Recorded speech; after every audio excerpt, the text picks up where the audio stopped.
देखिए माइक में एक आवाज आई, लेफ्टिनेंट केवल कृष्ण, लेफ्टिनेंट केवल कृष्ण। जैसे ही उसको राष्ट्रपति गोल्ड मेडल उसके कंधे पर लगा, मेरे भगत जी से रुका नहीं गए। वो 2500 बंदों में इतनी जोर जोर से रोने लग गए कि मालिक, हमने लोगों ने तो आत्महत्या करने की सोच की थी, क्या किस्मत बना दिया। नमस्कार बहन जी, क्या नाम है बहन जी आपका? मेरा नाम रामकला है, दुगेड़ा गांव, तहसील भैरव, डिस्ट्रिक्ट अलवर, राजस्थान। संत रामपाल जी महाराज की शरण में आने से पहले आप क्या भक्ति साधना करते थे? जी मैं तो दुर्गा माँ की पूजा करती थी। मेरे हस्बैंड मेहंदीपुर, सालासर, श्याम जी के और ये जो सावन में कावड़ वगैरह लेके आते हैं, ये सब लेके आते थे। सुबह 4 बजे उठते, बच्चों को उठाते और फिर वो मंदिर में शिव पे जल चढ़ाते। बहन जी, जैसा कि आपने बताया कि आप दुर्गा देवी की पूजा करते थे तथा आपके पति सालासर जाते थे तथा विभिन्न मंदिरों में जाते थे, तो इन सही भक्ति साधनाओं को करते करते आपको क्या लाभ प्राप्त हुआ? सर उससे मुझे कोई लाभ नहीं हुआ सिवा आने के।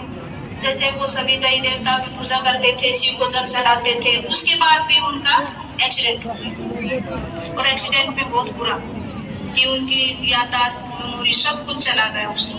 फिर किसी पंडित जी ने बताया उनको कि भाई तुम लोग इनको जो बजरंगबली है ना, इनको मंगलवार और शनिवार को सिंदूर लगा के आए।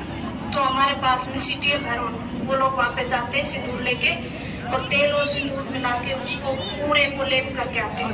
फिर भी उनको कोई लाभ नहीं हुआ, याददाश्त चली गई, बोलते नहीं थे। सिर्फ इतना बोलते थे कि मैं और मेरे दोनों बच्चे उसकी भाषा को समझ सकते थे, बाकी कोई अनजान लोग तो उनको शराबी बोलते थे, हालांकि उसने कभी नशा नहीं किया। तो सर उनके एक्सीडेंट के बाद हमारे कमाने वाला कोई था नहीं और कंडीशन बहुत खराब हो गई थी। 1.5 साल तक हम लोग जयपुर SMS से चक्कर काटते रहे। डॉक्टरों ने कहा कि भाई इनकी याददाश्त आपकी सकती है, नहीं भी आएगी। हमने कहा चलो छोड़, भगवान जो करता है जो अच्छा ही करता है। फिर क्या हुआ कि हालत इतनी खराब हो गई, जो भी थोड़ा बहुत पैसा था हमारे पास, जमीन जायदाद है नहीं, वो उनकी बीमारी में लग गई। बच्चों को पढ़ाने के लिए हमारे पास कुछ था नहीं, सरकारी स्कूल में बच्चे जाते थे। हमें एक तरह से सड़क पर आ गए थे, हमारे पास खाने पीने के लिए कुछ भी नहीं था। जैसे तैसे करके हम लोग अपना काम चलाते। बहुत बुरी कंडीशन हो गई थी, किसी से उधार मांगते कोई देता भी नहीं था। सब लोग बोलते कहाँ से देगा, ये तो पागल हो गया, मेंटल हो गया। और हकीकत में मेंटल हो गया क्योंकि याददाश्त चली गई थी। डॉक्टरों ने मना कर दिया था कि नहीं बोलेगा। फिर उसके बाद एक पंडित ने उसको बताया कि इसको कुत्ता और खाए। हकीकत में ऐसा ही कुत्ता भी खा लिया उसको। तो मैं उस पंडित के पास दोबारा गई। उससे पहले मैं पंडित लोगों को नहीं मानती थी। दुर्गा को तो मैंने उसी दिन छोड़ दिया था जिस दिन उसका एक्सीडेंट हुआ था। अगर माँ होती कहीं पे, दुर्गा माँ होती तो इनका एक्सीडेंट नहीं होता आज, और वो भी मेरे नवरात्र कर रखे उस दौरान।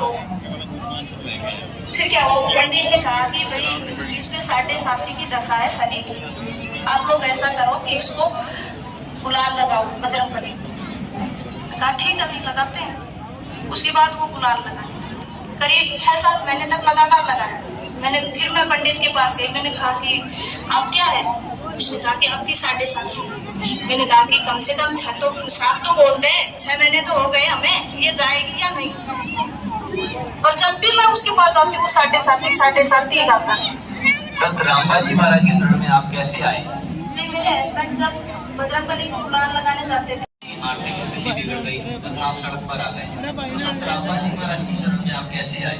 जी जैसे ही सर हम संत रामपाल जी महाराज की शरण में गए, उसी दिन से हम लोगों को लाभ होने शुरू। मेरे हस्बैंड का एक्सीडेंट हुआ तो हमारी जिंदगी में कोई शुद्धि आ गई। आज उनकी आवाज भी बिल्कुल ठीक है। संत रामपाल जी महाराज की दया से उनको कोई नहीं कह सकता कि जब कभी एक्सीडेंट हुआ था। और वो ज्यादातर भगवान के सेवा में, बच्चों को स्कॉलरशिप मिलता है, वहाँ पे बच्चों की पढ़ाई फ्री हो गई। उसके बाद बच्चों ने +2 के बाद लड़की को स्कॉलरशिप मिलता है, उसने इंजीनियरिंग की। बेटे को अब पैसे तो हमारे पास थे नहीं, पैसे कहाँ से थे, तो हमने बैंक से लोन उठाया। मालिक की दया, संत रामपाल जी महाराज की दया से हमारा लोन तुरंत क्लियर हुआ। जैसे मेरे बच्चे ने, लड़के ने मेरे ने 2 साल तक बीटेक की। उसके बाद उसने NDA का उसने एग्जाम दिया। एग्जाम देने के बाद संत रामपाल जी महाराज परमात्मा की इतनी दया हुई कि उसका सिलेक्शन हो गया। बाकी ऐसी किस्मत कहा है कि गरीब का बच्चा जो सड़क छाप था उसका NDA में सिलेक्ट हो जाए। पर वो भी संत रामपाल जी महाराज की दया है। अच्छा, उसके बाद उसका इंटरव्यू हुआ, पहले 14 दिन चला। इंटरव्यू में वो क्लियर करती है, 14 दिन वो रह गया, हल्का सा मेडिकल।